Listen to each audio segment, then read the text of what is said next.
It's that most wonderful time of the year where families set apart their differences and come together in the name of unity, compassion, and understanding.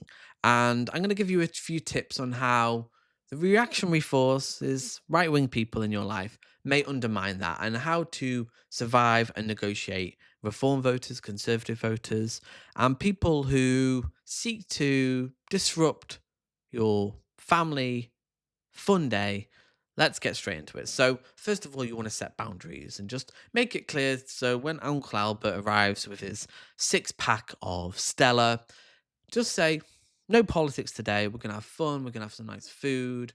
We're going to listen to some music. We're going to have a fun time, play some games, watch some films, and have a good time. So, just make that clear that no politics. We're having fun. It's about something bigger than just scoring points and arguing about you know immigration or whatever. So that should settle it for a few hours. Maybe Uncle Albert has a few drinks. You want to make sure that you don't put on the King's speech. That will probably trigger him. Don't put GB News on or Talk TV. It's just gonna spoil the ambiance, and you don't want to get your brain fried anyway. Also, maybe just turn the television off. Just don't have the television off. Maybe watch a film, but turn the television off. Play some games. Just chat. Listen to people. And if you do have to engage, just ask a few questions. Just say, like, do you really think a privately educated multimillionaire with 12 jobs and who's friend of a pedophile has the working class interests at heart? And then just let them stutter and whatever. Because there's no point arguing with these people, because you will not have a good faith, evidence based, rational argument, because you have to understand the motivations of the median reform voter. Yes, they're a diverse group. You've got people who are ideologically racist, who want remigration and quite far right. You've got people who are more moderate and vibes based. They just see Farage as like a charismatic leader. You've got people who have massive distrust in politics, and there's more of a systemic, structural reason they're voting. They just don't see Labour as the solution. They don't see the Tories as the solution. And they feel really let down. And you should have sympathy with that massively, because that's very different to someone who is just a far right potential neo Nazi. You have to know what you're dealing with. And that's the first step. But that's if you want to engage. I recommend you don't. Just have fun. Just have a laugh. Just get drunk. Just fall asleep. Just have a good time. Eat as much as you can, and just don't engage.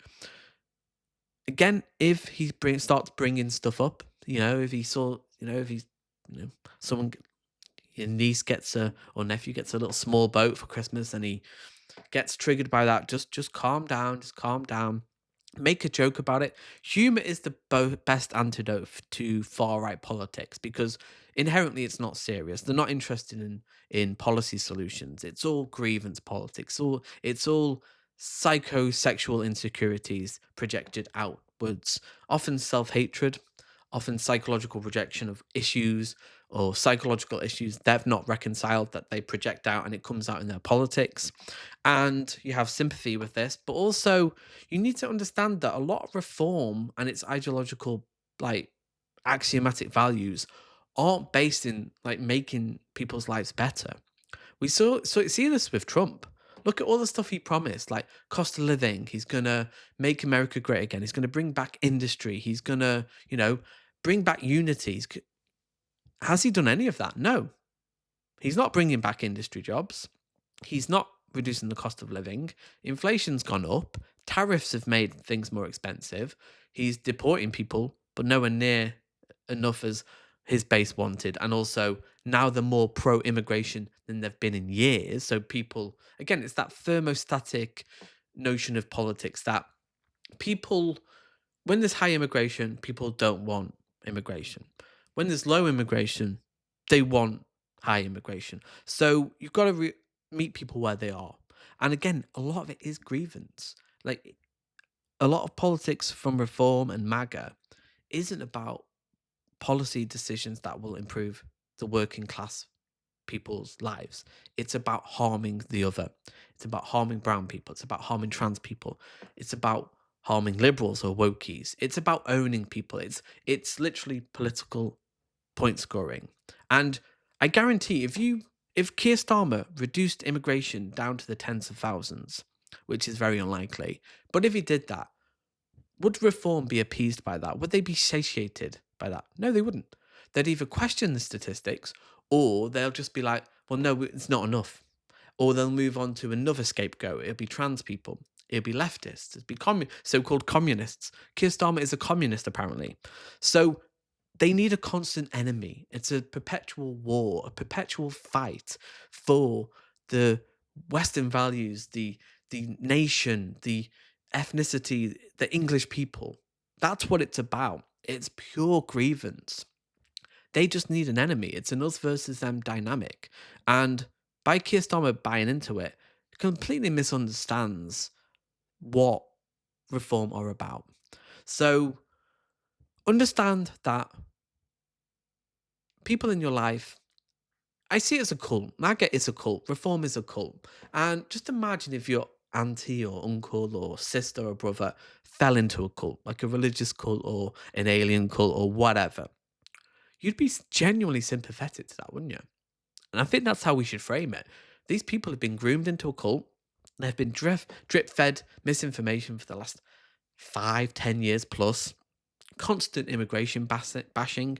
And this is why they have the 24 news hour cycle. It's just like constant like YouTube videos, constant just like this migrant did that, constant anecdotal and scaremongering that just triggers their brain. Because a lot of reform voters broadly have come from lower socioeconomic backgrounds. Not all of them, but a lot of them have, where they may have been neglected as a child. They may be more susceptible to fear based narratives because they are paranoid. They've been a victim of neglect, maybe bullying by their parents, bullying in school, and psychologically, they have been damaged in some way. So they are going to be more susceptible to a strong man who gives them the answers and says, actually, yeah, you are a victim. You've been fucked over by people in society, which may be true and probably is true. And I'm going to make things great again. I'm going to, get rid of these people who have come over here since the 1960s, who have changed our towns and cities so you don't recognize them anymore. And we're going to go back to that time where you could afford a house, you could have a family, you could have hope for the future. But it's all based on an illusion. And the sooner people realize that, the better. And I think they are with MAGA. Donald Trump is not doing well. And if you want to provoke your reactionary family member, just ask him about Trump and Epstein. Like, what's he got to hide? Why won't they release the files? That's the only thing you should really go for. Is like, why is Nigel Farage friends with like a paedophile? What's that about? And they can lie and obfuscate, but we know that Trump had a deep relationship with Epstein for over 15 years. They were close friends. They spent a lot of time on little St. James, Epstein's paedophile island. You can't ignore that. You can't pretend that this hasn't happened. But they will. They will. They will legitimize anything Trump does, anything Nigel does, because they are in a cult. And you've got to remember that they are in a cult. They've been captured by a narrative where you can't question Farage, you can't question Trump. You just have blind loyalty. Don't think for yourself. So they can't have a rational debate. So, on that pretty dark note, there is a room for mockery. There's a room for shaming these people because you would, if they were homophobic, if someone was saying homophobic shit on Christmas Day, everyone would shut that down and be like, no. I mean, I'd argue there's a case for fucking throw them out. Why not with reform? I think there is. But also on the other hand, I think you can have sympathy. I don't think they are mutually exclusive. I think you can mock and ridicule these horrible beliefs whilst having an understanding and sympathy from where they come from. And sometimes it's hard to do both, but I think we can do both, especially with family members. It's abstract. 4 million people voted for reform. Okay. But your family members, try and understand where they're coming from. And you don't have to agree. And you can joke around and mock them. they're adults, they should be able to take it. But know that they are in a cult. And it's hard to deprogram them, and it's not your job necessarily. Maybe it is if you want to do that, but there's no easy answers to that. I think this book's been written on it. But on that note, tell me your thoughts below.